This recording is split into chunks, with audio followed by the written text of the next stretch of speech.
पुनः पुनः।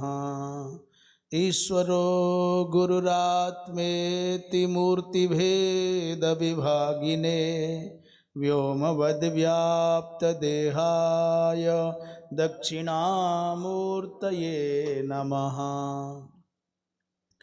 आज भाद्रपद मास के कृष्ण पक्ष की नवमी तिथि।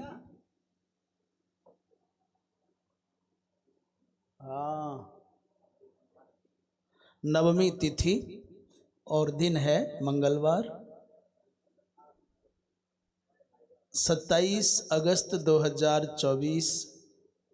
और हम और आप केनोपनिषद के माध्यम से ब्रह्म विद्या के पावन सुधा सिंधु में अवगाहन कर रहे हैं।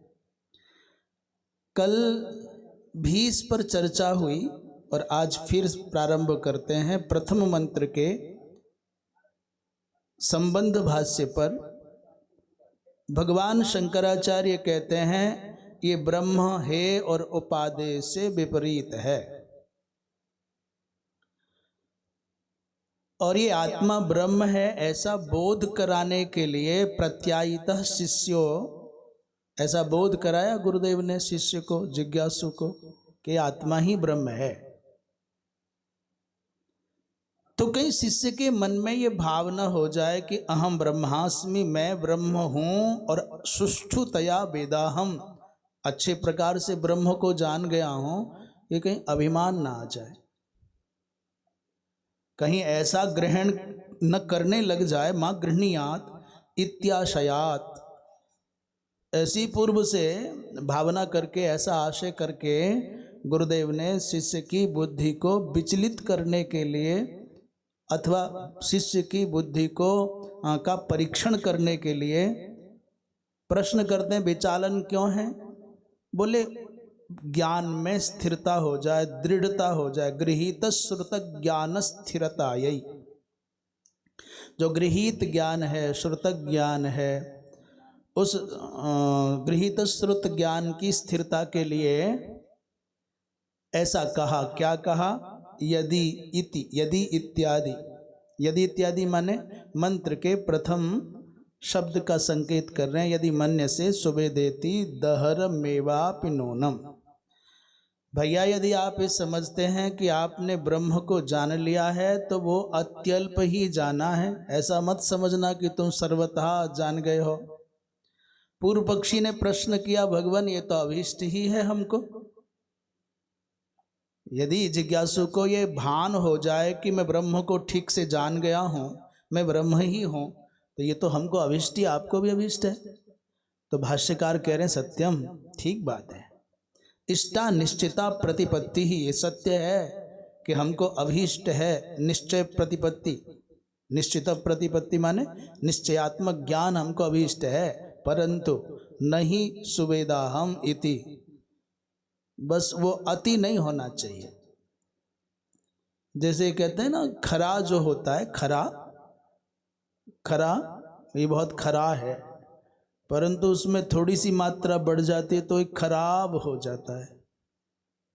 खरा होने तक अच्छा है, पर थोड़ी मात्रा ज़्यादा बढ़ेगी तो मीठा बहुत अच्छा है, लिमिट में होना चाहिए। थोड़ी मात्रा बढ़ेगी तो फिर कह देंगे ये तो मधुमेह हो गया, शुगर हो गया। इसी खरा होना अच्छा, पर थोड़ी खरा की मात्रा बढ़ेगी तो खराब हो जाएगा। ऐसे ही वेदन तो अच्छा है, निश्चित प्रतिपत्ति का होना अभिष्ट हमको भी है, तुमको भी है, सबको है, परंतु ये कोई कहने लग जाए सुवेदा हम, मैं अच्छे से जानता हूँ, ये हमको अभिष्ट नहीं है। क्यों? बोले यद ही, यद्धि माने यत ही। ये हल संधि जब पढ़ते हैं तब समझ में आता है यत ही कैसे यद्धि बन गया। तो यद्धि माने जो कुछ वेद्यम वस्तु विषयी भवति तत्सुष्ठु वेदितुम शक्यम। जो कुछ जानने, यत ही माने जो कुछ भी जानने योग्य वस्तु है उसको अच्छे से जाना जा सकता है, पर आत्मा तो जानने योग्य विषय है ही नहीं, वो तो जानने का विषय ही नहीं है। वो ज्ञाता का विषय बन जाती है, उस जानने योग्य होती है। परंतु जैसे जैसे उदाहरण दे रहे हैं, यथा दाह्यम इव दग्धुम अग्नेर दग्धुर नत्वग्ने है स्वरूपम एव। बहुत सुंदर उदाहरण के साथ, दृष्टांत के साथ इस बात का स्पष्टीकरण कर रहे हैं भगवान भाष्यकार। बोले जैसे दग्धु जो अग्नि है, जलाने वाला जो अग्नि है, उस जलाने वाले अग्नि के द्वारा दग्धुम माने दाह्यम पदार्थम पृथक भवति। अग्नि के द्वारा जलाया जाना जो पदार्थ है वो दिखता है कि जलाया जाएगा, निश्चित है, परंतु वो अग्नि अपने स्वस्वरूप को, अग्नि के मौलिक स्वरूप को नहीं जला सकता। अग्नि जलाता है सब जानते हैं, किसको जलाता है ये भी सब जानते हैं, पर कहो कि अग्नि अपने स्वरूप को जला दे, बोले संभव नहीं है। तो दाह्यम इव दग्धुम अग्नेर दग्धुर न त्वग्नेः स्वरूपमेव, ऐसे ही सर्वस्य ही वेदितो स्वात्मा ब्रह्मेति सर्व वेदांता नाम सुनिश्चितोऽर्थः। कह रहे हैं ब्रह्म भी सर्वस्य वेदितो ज्ञातो हो, जो ब्रह्म है वो सबका वेदितो माने ज्ञातु है, वो स्वात्मा एवास्ति, ऊपर है तो अपना ही स्वरूप आत्मा ही है, जो सर्व वेदांता नाम सुनिश्चित अर्थः, जो सब वेदांतों के द्वारा प्रतिपाद्य सुनिश्चित अर्थ है वही आत्मा तो ब्रह्म है। तो उसे कौन जानेगा? इह च तदेव प्रतिपादितम, यहाँ उसी को प्रश्न प्रतिवचन की प्रथा से, प्रश्न प्रतिवचनोक्त्या। हाँ भाई साहब, पुस्तक कहाँ है पुस्तक? क्या कह रहे हैं? यह माने अस्मिन प्रकरणे अथवा अत्र, क्या कह रहे हैं? बोले तदेव माने उसी विषय को प्रतिपादित किया जा रहा है। कैसे? बोले प्रश्न प्रति उत्तर के माध्यम से। प्रश्न प्रतिवचनम माने प्रत्युत्तर के माध्यम से। क्या है वो प्रक्रिया? बोले श्रोत्रस्य श्रोत्रम, ये जो एक चला है क्रम, प्राणस्य प्राणः, मनसो मनः इत्यादि के माध्यम से उसी को, यद वाचा अनभ्युदितम इति च, ये जो कहा गया कि वाचा अनभ्युदितम माने वाणी के द्वारा उसको प्रकाशित नहीं किया जा सकता, अभिव्यक्त नहीं किया जा सकता।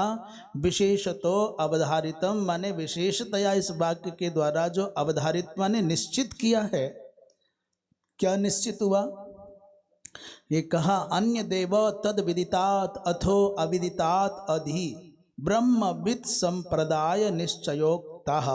ये दोनों जो वाक्य है ना, ऊपर वाला वाक्य है ब्रह्मविद संप्रदाय निश्चयोक्तः, और नीचे वाला है अन्य देव तद विदितात अथो अविदितात। ये इसको ऊपर नीचे कर लो अर्थ की दृष्टि से। वो क्या कहा गया? निश्चित रूप से अवधारित किया गया। बोले वो जो आत्म तत्व है, वो जो ब्रह्म तत्व है, वो क्या विदित से भी पृथक है और अविदित से भी परे या पृथक है, एक ही बात है। विदितात और अविदिताच, विदित और अविदित से वो पृथक है। विदित माने कार्यात और अविदित माने कारणात, वो कार्य और कारण दोनों से भिन्न है। अच्छा, ऐसा जो ब्रह्मविद संप्रदाय का निश्चय, ब्रह्मवेत्ताओं का एक संप्रदाय है, ब्रह्मवेत्ताओं की एक परंपरा है, एक धारा है, उसके द्वारा जो निर्धारित किया गया निश्चय है, उसी निश्चय को यहाँ ये इस वाक्य के द्वारा सुनिश्चित कर दिया कि वो विदित और अविदित दोनों से परे है। हो गया? उपन्यस्तम उपसंहरिष्यति च, जो अभी तक उपन्यस्तम माने उपस्थापित किया गया विचार, जो अभी तक रखा गया विचार है, उसी का उपसंहार करेंगे। क्या कह करके? बोले अविज्ञातम विजानताम और विज्ञातम अभिजानताम इति। भाष्यकार कह रहे हैं जो यहाँ पर विषय प्रस्तुत किया गया है, उसी विषय का उपसंहार किस रूप में करेंगे? बोले जो ये कहते हैं कि हम नहीं जानते, उनके लिए वो जानने का विषय जाना गया है, पर जो ये दंभ करता है कि हमने जान लिया है, उनके लिए अभी वो दूर की कौड़ी है। जो ये कहता है ना मुझे ब्रह्म साक्षात्कार उस तिथि में उस समय हुआ, जो उस एकांतिक आनंद को व्यक्त करना चाहता है, व्यक्त कर रहा है, उसकी बुद्धि में खोट है। क्यों बताना चाहता है? यदि तुमने वो दत्त पा लिया है, दर्शन हो गया है, तो पचाओ ना उसको। प्रदर्शन करने का तात्पर्य तुम दूसरों को बता करके ये जताना चाहते हो कि तुमसे अधिक विशिष्ट हूं, मैंने कुछ विशेष पा लिया है, अब तुम मेरी प्रशंसा करो। शास्त्रों ने पदे पदे कहा कि भगवान की पूजा से भी बढ़ करके भगवान को प्राप्त हो जाने वाले महापुरुषों की पूजा है, तो मैं कोई सामान्य नहीं हूं, अब तुम भगवान छोड़ो मेरी पूजा करो, ये गलत हो जाएगा। उसको जान लेने के बाद तो मौन हो जाना चाहिए, अर्थात तद विषय बिना कक्षा की कैसी चर्चा की जाएगी। तो इति तस्मात् युक्तमेव शिष्यस्य सुवेदेति बुद्धिम निराकर्तुम, इसलिए गुरुदेव ने जो शिष्य की सुवेदात्मक बुद्धि है उसका निराकरण करने के लिए, उसकी बुद्धि को विचलित करने के लिए जो कहा है वो सही कहा है, होना ही चाहिए। अब सिद्धांत की बात कर रहे हैं। नहीं वेदिता वेदितुर वेदितुम शक्यो अग्निर दग्धुरिव दग्धुम अग्ने है। ये थोड़े शब्द अटपटे से हैं, जो इनके विभक्ति का माने प्रकृति प्रत्यात्मक विभाग का जो रूप समझ जाएगा उसको थोड़ी आसानी आ जाएगी। वेदिता माने जानने वाला, वेदिता वेदितारो वेदितारह माने प्रथमा विभक्ति का एक वचन, वेदिता माने ज्ञाता। वेदिता के साथ में क्या समझ लें? ज्ञाता। और वेदितु क्या है? बोले षष्ठी का एक वचन है तो माने ज्ञातु। वेदिता वेदितारो वेदितारह वेदितारम वेदितारो। हाँ,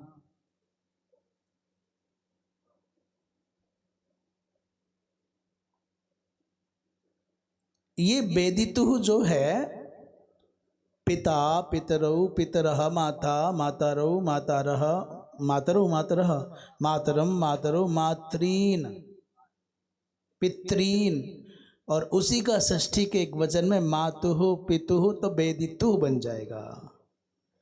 तो माने वेदिता जो ज्ञाता है, वेदितुः माने ज्ञातुः, वेदितुम माने ज्ञातुम न शक्यः, जो जानने वाला है वो जानने वाले को जान सके ऐसा संभव नहीं है। जानने वाला जानने वाले को जान सके ऐसा संभव नहीं है।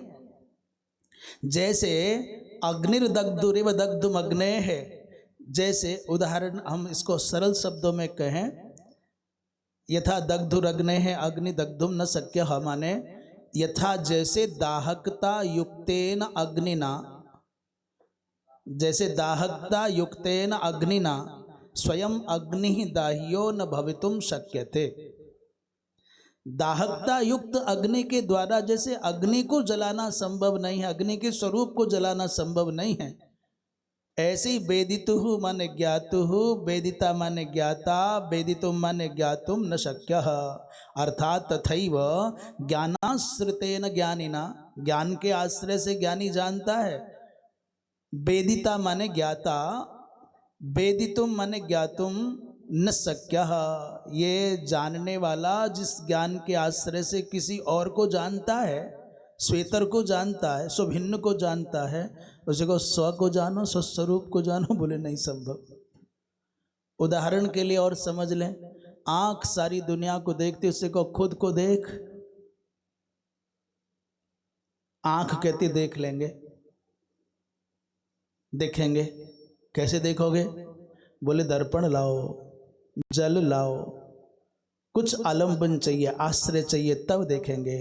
तो यदि कोई कहे कि आंख कहे हम स्वयं को देख सकते हैं, पर कुछ और लाओ, साधन लाओ, ऐसे ही आत्म तत्व को जानने वाला ये कहे कि हम जान लेंगे, पर कोई साधन लाओ। क्या साधन लाओ?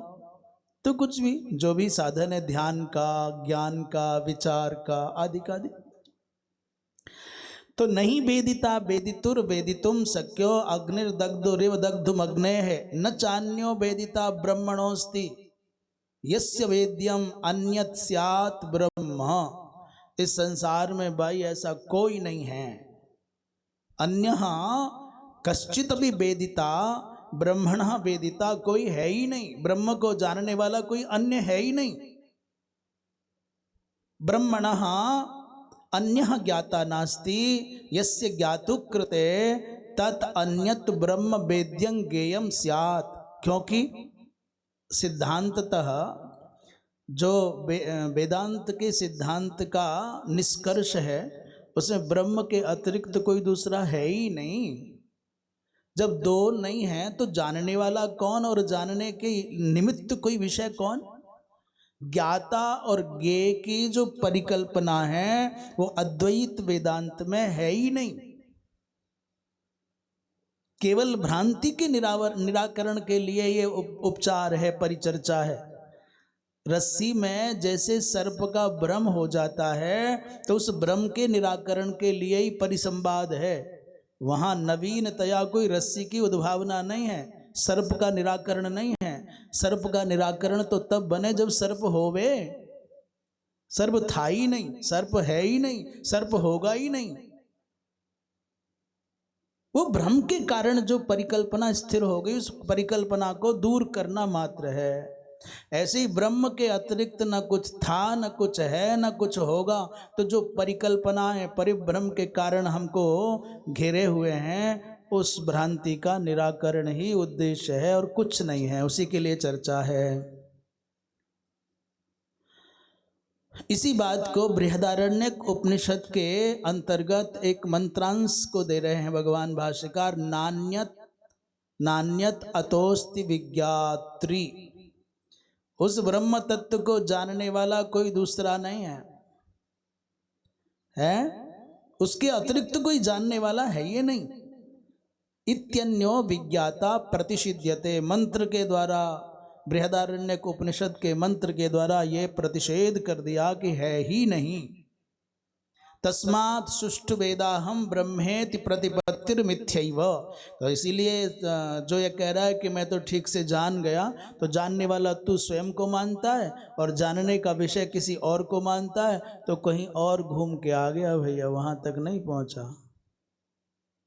क्योंकि वहां पहुंच जाता तो ये कहने का अवकाश ही नहीं बचता कि मैं ब्रह्म को जान गया, उसे जान गया। उसे किसे जाना है?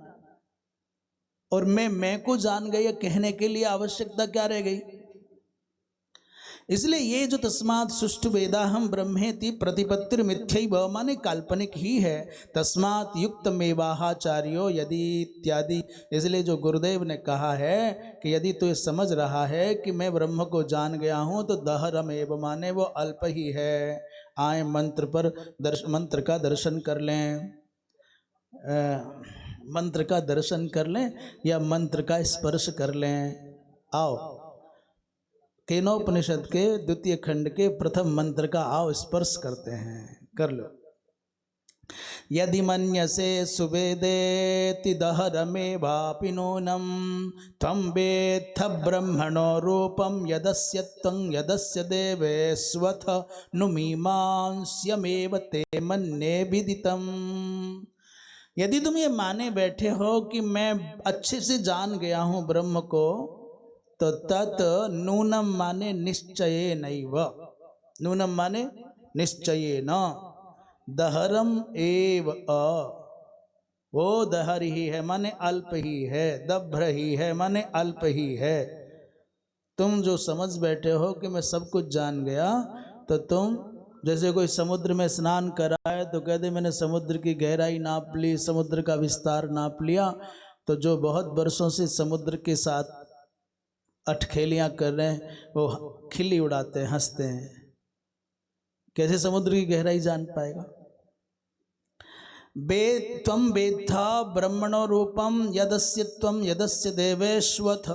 कह रहे हैं जो ब्रह्म के स्वरूप को तुम ये देख रहे हो, मनुष्य देवताओं में देख रहे हो अथवा मनुष्यों में देख रहे हो, वो भी अल्प ही है। जो देवताओं में देखा जाता है, देवेशु अथ यत अस्य ब्रह्मणा रूपम, देवेशु माने आधिदैविक रूप से जो कहीं तुमको देखने में आता है, तदपि दहरम माने अल्पमेव, और यत तद भिन्नेषु मनुष्यादिषु माने आध्यात्मिकेषु, अध्यात्म जब कहेंगे तो मनुष्य की बात कहेंगे, और आधिदैविक कहेंगे तो देवताओं की बात कहेंगे, वो भी दहर माने अल्प ही है।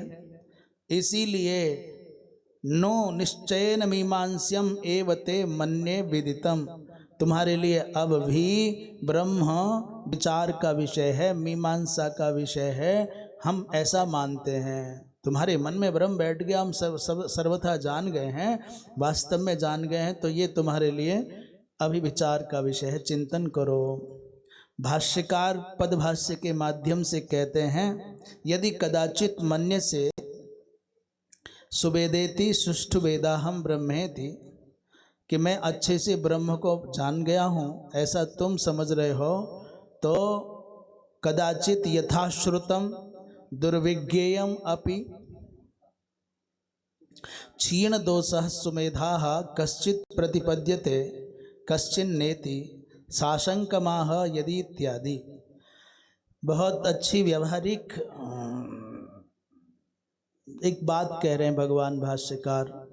प्राय समाज में बहुत सारे प्रसंग कहे जाते हैं, बहुत सारी कक्षाएं चलती हैं, उन श्रोताओं में, अध्येताओं में, जिज्ञासुओं में कोई लोग ऐसे होते हैं जो क्षीण दोष होते हैं, उनमें कोई दोष नहीं होता। माने क्षीण दोष का तात्पर्य दो प्रकार के दोष समझ में आएंगे। एक तो श्रवण में बाधा हो तो दोष हो गया, सुन नहीं पाया पूरा। दूसरे स्तर का दोष है थोड़ा अंतरंग, मन कहीं और था तो नहीं सुन पाया। तीसरा जो बहुत गहरा दोष है बौद्धिक क्षमता का, सब लोग एक समान क्षमता वाले होते नहीं हैं। तो मान लीजिए कोई क्षीण दोष है, माने पहली बात कर रहे हैं कि वो उसका मन भी संयत था, एकाग्र था, यही था, और उसके कान भी ठीक से काम कर रहे हैं, तो क्षीण दोष हो गया। क्षीण दोष ऐसा व्यक्ति, और सुमेधा, उसकी बौद्धिक क्षमता भी, अधिग्रहण करने की जो बौद्धिक क्षमता है वो भी विलक्षण है, एक बार में सुनता तुरंत समझ जाता है, कैचिंग पावर बहुत है। तो जो क्षीण दोष है, सुमेधा है, वो व्यक्ति दुर्विज्ञेय विषय को भी, माने अत्यंत कठिनता से जाने जाने वाले विषय को भी, कदाचित यथाश्रुतम, कदाचित माने जैसा सुना वैसा ही ग्रहण कर ले, प्रतिपद्यते माने जान ले, और कश्चिन नेति, और कोई नहीं जान पाता। माने ऐसा कोई क्षीण दोष है और सुमेधा है, दुर्विज्ञ विषय को जैसा सुना वैसा ही उसने ग्रहण कर लिया। जैसे हमारे बालक व्यास जी हैं, एक बार प्रयागराज में प्रश्नोपनिषद चल रहा था भाष्य के सहित, और उन दिनों उनकी कथा प्रयागराज कुंभ मेले में थी। तो वो कथा करके आए और जैसे सहज भाव से प्रणाम करने के लिए आए, बालक ही थे, बहुत छोटे। प्रश्नोपनिषद भी अपने आप में जटिल है, कठिन है, उपनिषद अपने आप में ही कठिन है, सामान्य व्यक्तियों की रुचि का विषय नहीं है। पर वो कक्षा में बैठ गए, थके हुए कथा मंच से आए, आके बैठ गए। 10, 20, 50 लोग होंगे उपनिषद की कक्षा में। वहाँ प्रयाग में प्राय हो जाते हैं, 10-20 तो हो ही जाते हैं।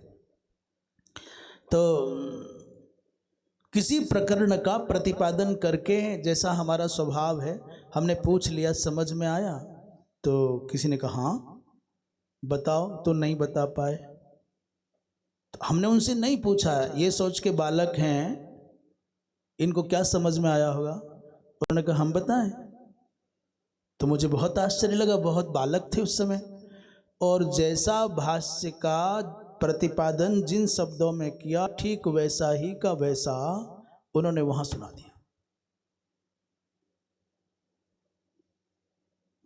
बालक व्यास जी की स्मरण शक्ति बहुत जबरदस्त है, धारणा शक्ति बहुत अद्भुत है। अन्यथा बिना ग्रंथ के भागवत की कथा कहना कोई सामान्य बात नहीं है महाराज जी। वो तो जैसे कि उनके माता पिता के माध्यम से ये सब जाना जाता है। हम लोग भी बहुत उनके पिताजी को बहुत समय से जान ही रहे हैं। तो जब वो माताजी के गर्भ में थे तब कहते हैं बहुत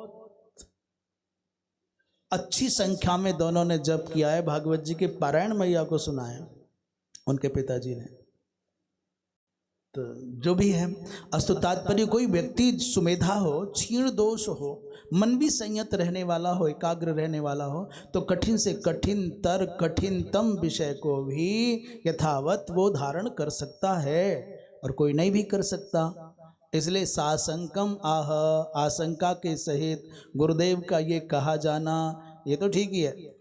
दृष्टंच या एषो अक्षिणी पुरुषो दृश्यते एष आत्मेति होवाचै तद अमृतम अभयम एतद ब्रह्म। छांदोग्य उपनिषद का आश्रय लेकर के एक आख्यायिका की ओर संकेत कर रहे हैं भाष्यकार। छांदोग्य उपनिषद में ब्रह्मा जी महाराज ने इंद्र को, देवताओं के राजा इंद्र को, और विरोचन माने दैत्यों के राजा विरोचन को आहूत किया और जिज्ञासु बन करके दोनों बैठे। उन जिज्ञासुओं ने प्रश्न किया भगवान ब्रह्म क्या है? तो गुरुदेव ने, ब्रह्मा जी महाराज ने क्या कहा? या एषो अक्षिणी पुरुषो। अब ये नहीं कहा कि मूर्ति में है कि आकाश में है कि अमुक है अमुक है, बिल्कुल अलग ढंग का उपदेश कर दिया। उन्होंने कहा जो तुम्हारे इन नेत्रों में पुरुष बसता है वो ब्रह्म है। देखें शब्दों को देखें, या एषो अक्षिणी माने नेत्रे, पुरुषो दृश्यते। दृश्यते का जो ए है ना, दृश्यते का ए कहाँ चला गया? ए को हो गया आय, और या का हो गया लोप। दृश्यता एष आत्मेति होवाच। यही आत्मा है जो तेरे नेत्रों के अंदर झांक रहा है, बैठा है, दिख रहा है। और ये कैसा है? बोले एतत् अमृतम अस्ति, एतत् अभयम अस्ति, एतत् ब्रह्म। अभया रूप, अमृत रूप, यही ब्रह्म है। अब गुरुदेव ने तो उपदेश दे दिया।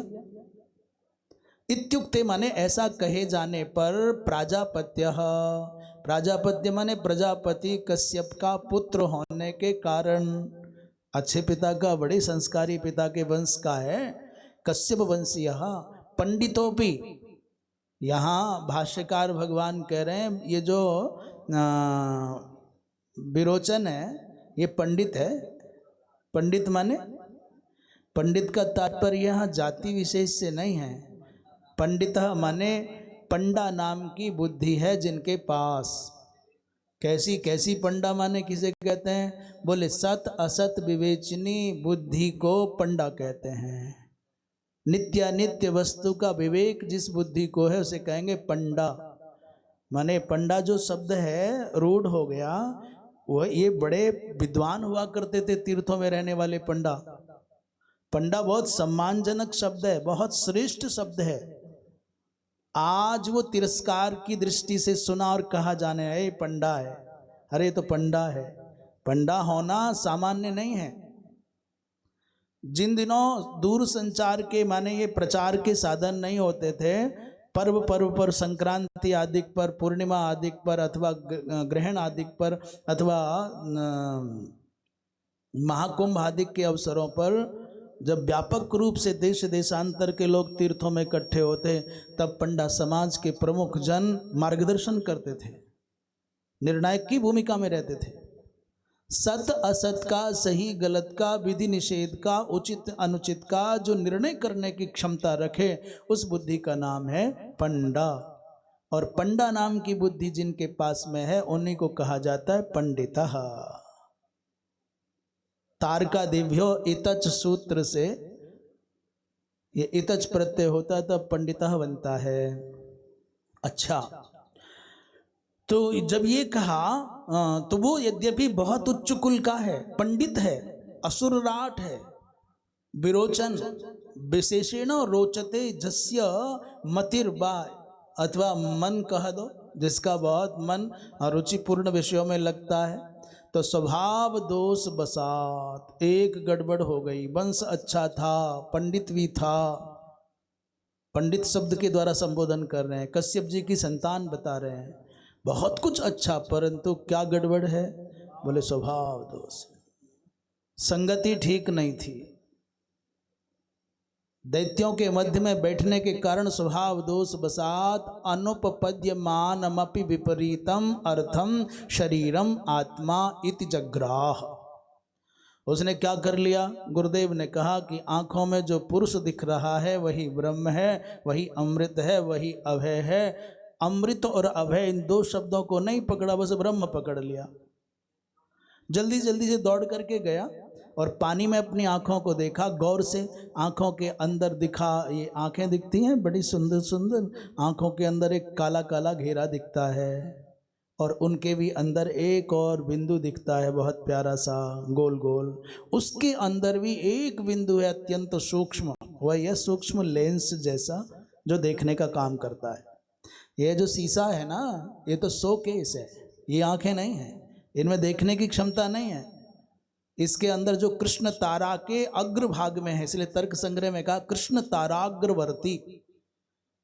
इस आंख के अंदर भी एक कृष्ण तारा है, उसके अंदर भी अग्रवर्ती एक बिंदु है, एक केंद्र है, उसमें नेत्र गोलक, नेत्रेंद्रिय गोलक में वो देखने की क्षमता है, अत्यंत सूक्ष्म है वो। तो देखा तो पानी में आंखों को देखा, आंखों में अपने आप को देखा और तुरंत उसने घोषणा कर दी। गुरुदेव ने उपदेश दिया था जो आंखों में है वही ब्रह्म है, अहम ब्रह्मास्मि, मैं ही ब्रह्म हूं, मैंने जान लिया। पर उसका परिणाम ब्रह्म को जान लेने पर क्या होना चाहिए? ये माइक रात में बहुत अच्छा चल रहा था, हमको आवाज थोड़ी भारी आ रही है, एक बार बंद करके देख लें। तो क्या हुआ? उसने ये नहीं देखा कि ब्रह्मज्ञ, जो ब्रह्मज्ञाता होता है, ब्रह्म का जानकार होता है, उसको भय नहीं रहता, उसको मृत्यु, हाँ अंतर आ गया ना बहुत, भय नहीं होता और उसका मरण भी नहीं होता, उसको रागद्वेष भी नहीं होता, इस तरह ध्यान नहीं गया। और डंडा झंडा लिए हम ब्रह्म ज्ञानी हो गए, हम मान लिया, विपरीत अर्थ, शरीर को ही आत्मा मान बैठा। देवराज इंद्र को भी यही उपदेश दिया गया था। देवराज इंद्र एक पल को तो सोचे कि मैं ब्रह्मज्ञानी हो गया, पर सोचने लगे मुझको अमरावती गए बिना बहुत दिन हो गए, कहीं मेरी सत्ता चली गई तो, मेरे सिंहासन को किसी ने कब्जा कर लिया तो मेरी सची का क्या होगा? उनको खतरा हो गया। ब्रह्म ज्ञान होने के बाद तो फिर न शोक रहता है, न चिंता रहती है, न भय रहता है। ये तो मुझको चिंता भी है, भय भी है, शोक भी है, इसका मतलब कुछ गड़बड़ है, अभी ब्रह्म को जाना नहीं गया। इसलिए तथा इंद्र देवराट सकृत माने एक बार, और द्वि माने दो बार, और त्रिरुक्तम तीसरी बार भी सुना। चाप प्रतिपद्यमान, पर 3 बार श्रवण करने पर भी उनको वस्तुतः ब्रह्म का बोध नहीं हुआ, पर उन्होंने हार नहीं मानी, भागे नहीं।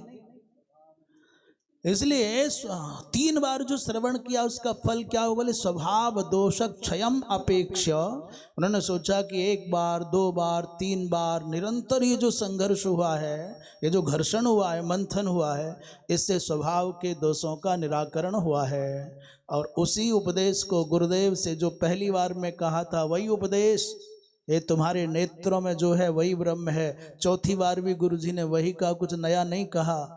चतुर्थे पर्याये प्रथमोक्तमेव, माने प्रथम बार में जो बात कही थी वही बात गुरुदेव ने फिर सुनाई। तो ब्रह्म प्रतिपन्नवान, तो ब्रह्म ज्ञान इंद्र को हो गया। देवराज इंद्र को भी 4 बार में ब्रह्म ज्ञान हुआ। इसलिए हम कहते हैं एक है जानना और एक है संशय हो जाना। माने एक तो निश्चयात्मक ज्ञान है कि हाँ ये घट ही है, एक है ये घट है कुछ और है, ये है संशय।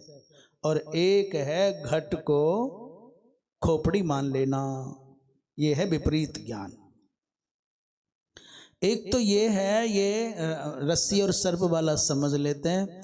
रस्सी को रस्सी के रूप में जानना ये है ज्ञान, और रस्सी है कि सर्प है ये है संशय, विचिकित्सा, भ्रम।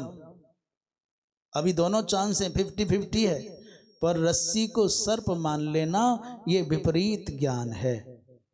तो जैसे विपरीत ज्ञान घातक है, वैसे ही संशय भी घातक है। जब तक विपरीत ज्ञान और संशय का निराकरण करके समुचित ज्ञान नहीं होगा, तब तक बात नहीं बनेगी। ये जगत ब्रह्म है, ये ज्ञान है, पर जगत जगत है कि ब्रह्म है, जगत मिथ्या है कि सत्य है, ये संशय है। बेचारा इधर का ना उधर का ढुलमुल है, पर ये जान लेना कि जगत एकदम सच्चा है, पक्का है, ये विपरीत ज्ञान है। ऐसे भी हुए हैं, चारवाक कहते हैं ये जगत ही ब्रह्म है, कोई नया नहीं, ये शरीर ही आत्मा है, कहीं और जाने की आवश्यकता नहीं है।